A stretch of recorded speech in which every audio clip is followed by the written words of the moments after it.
Assez simple. Jean-Frédéric Poisson, vous avez, je crois, voté contre le traité budgétaire européen, aux grand dames de vos collègues UMP.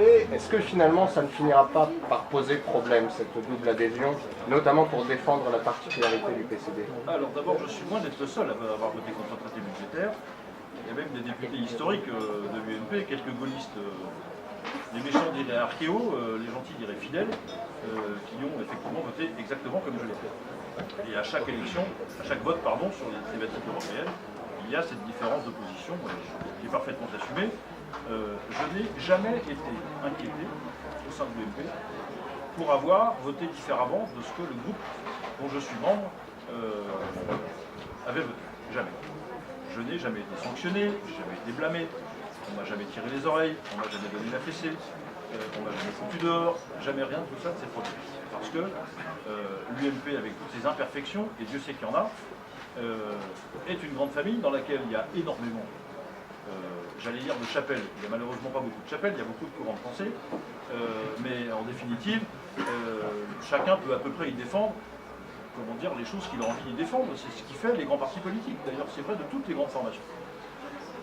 À la fin du compte, je sais qu'il y a cette interrogation au sein des adhérents du Parti chrétien-démocrate, comme en dehors, sur le point de savoir si nos relations avec l'Union pour un mouvement populaire ne nous mettraient pas dans une forme d'ambiguïté.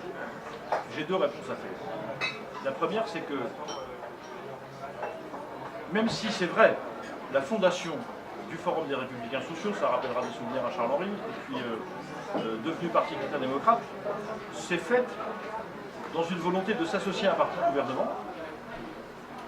Certes, c'est un élément de la fondation, mais les contrats, ou les partenariats, ou les associations, ou je ne sais pas comment vous voulez l'appeler, on passe avec une autre formation politique, c'est pas, je veux dire, ils sont solubles.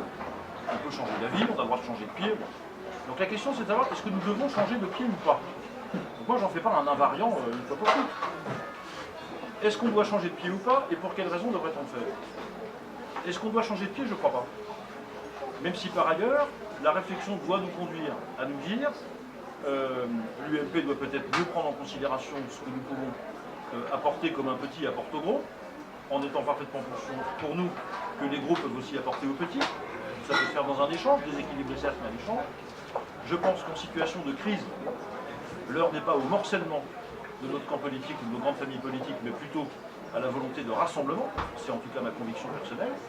Lorsque tout le monde sera riche, prospère et bien heureux, on se reposera la question, mais pour l'instant, on pourrait attendre un peu la prospérité. Donc on va plutôt réfléchir dans le même cadre. Et au fond, je constate encore une fois que jamais personne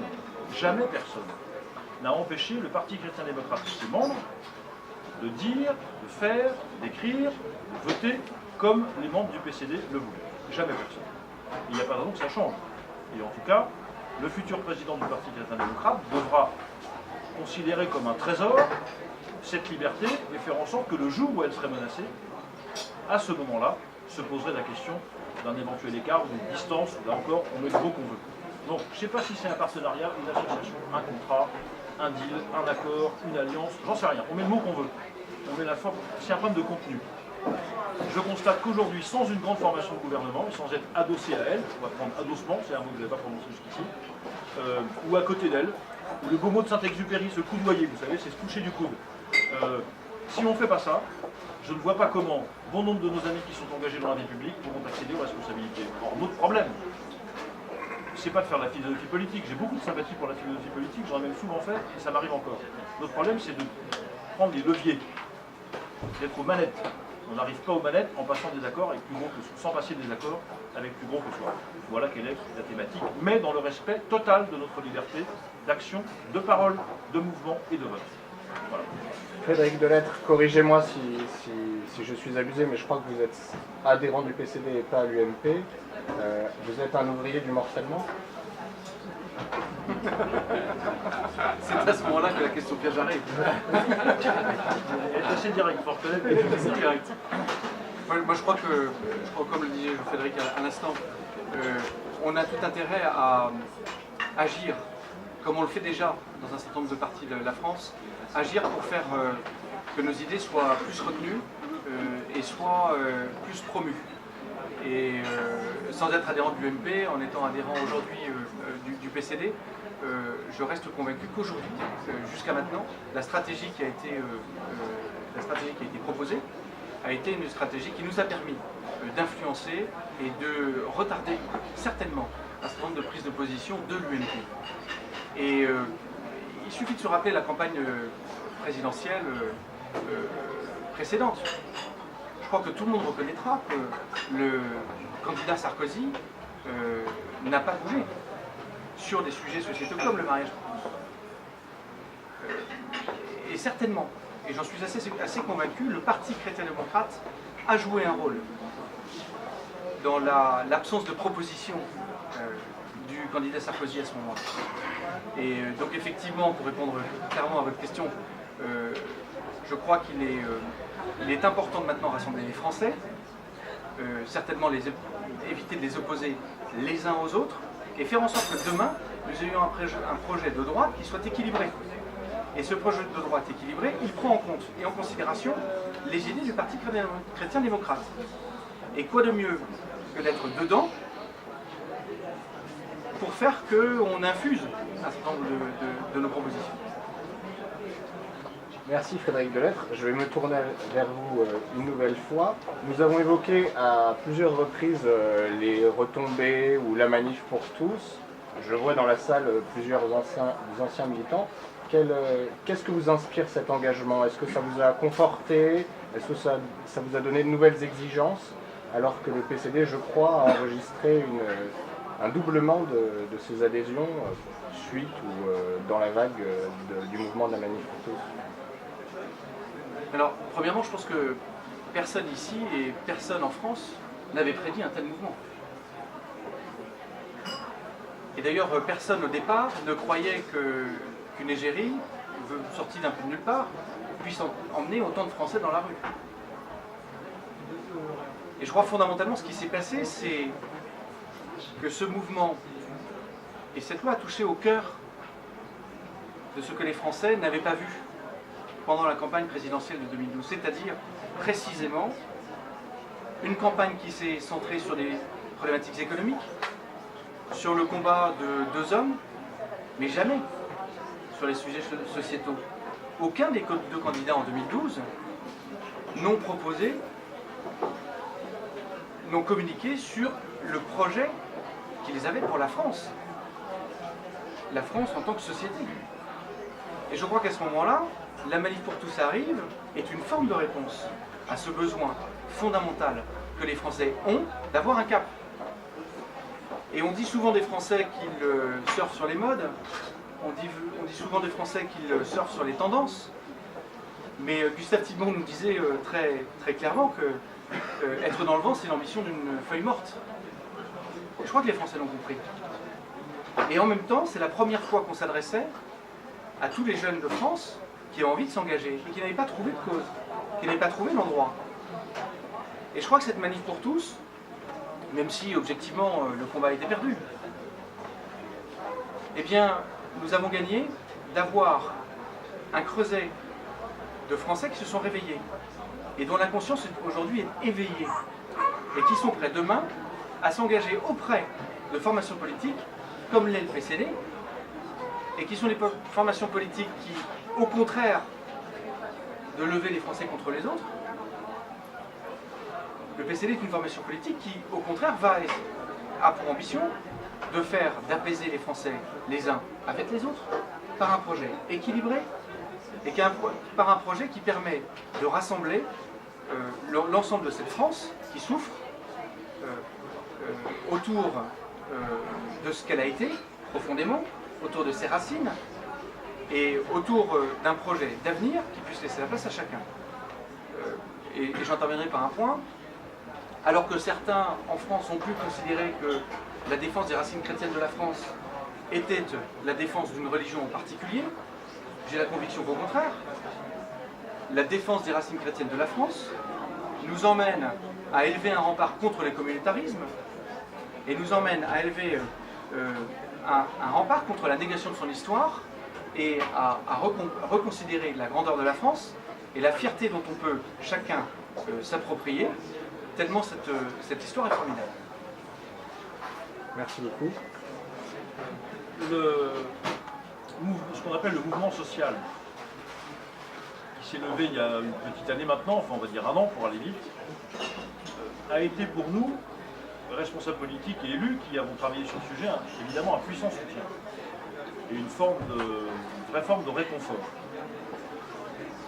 Même si par ailleurs nous avons tenu, en tout cas ça a été ma position personnelle, elle a été suivie assez largement par les parlementaires de notre famille politique, nous avons tenu à faire en sorte que s'il y avait nécessairement des soutiens réciproques, nous n'avons pas voulu, je n'ai pas voulu, d'une manière ou d'une autre, entrer dans l'organisation de ce mouvement, à supposer qu'on m'y aurait accepté, ce qui n'était pas certain. Mais nous avons réussi deux choses. Et c'est une œuvre collective.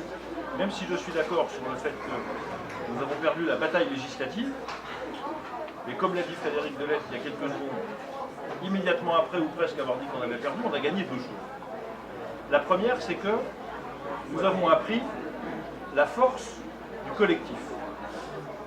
Et pour ce qu'on appelle de temps en temps le peuple de droite, ça ne va pas nécessairement de soi.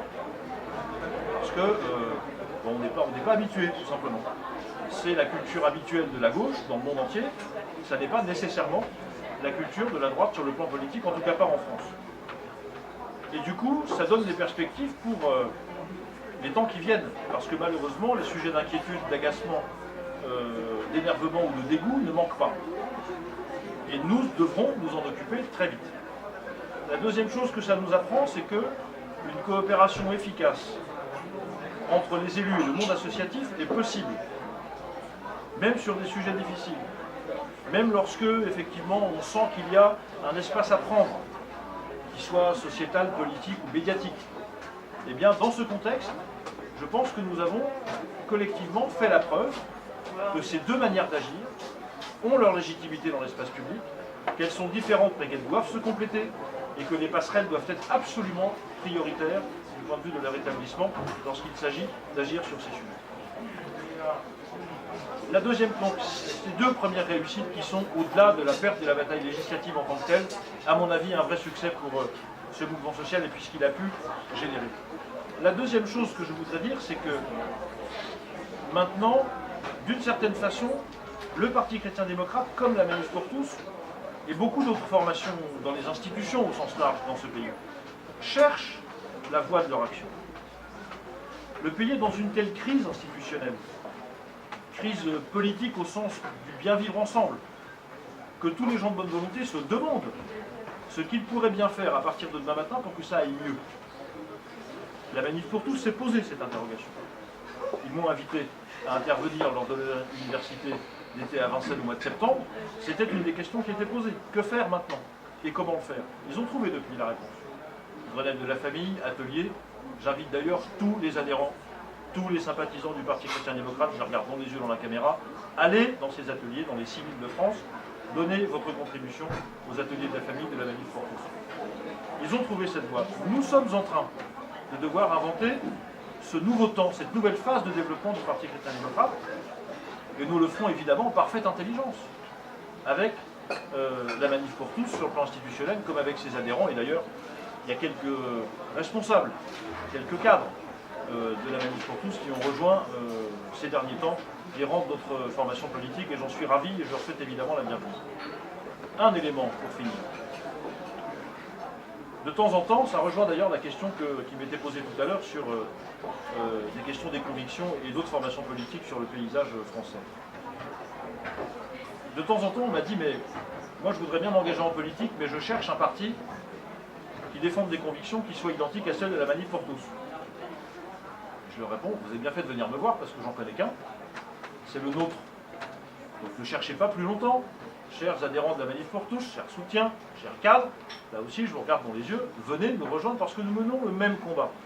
Si vous choisissez de le mener dans la sphère associative de manière unique ou exclusive, c'est votre droit, continuez à le faire, vous avez été merveilleux dans cet exercice et vous avez fait des choses inouïes, ce qui est la vérité.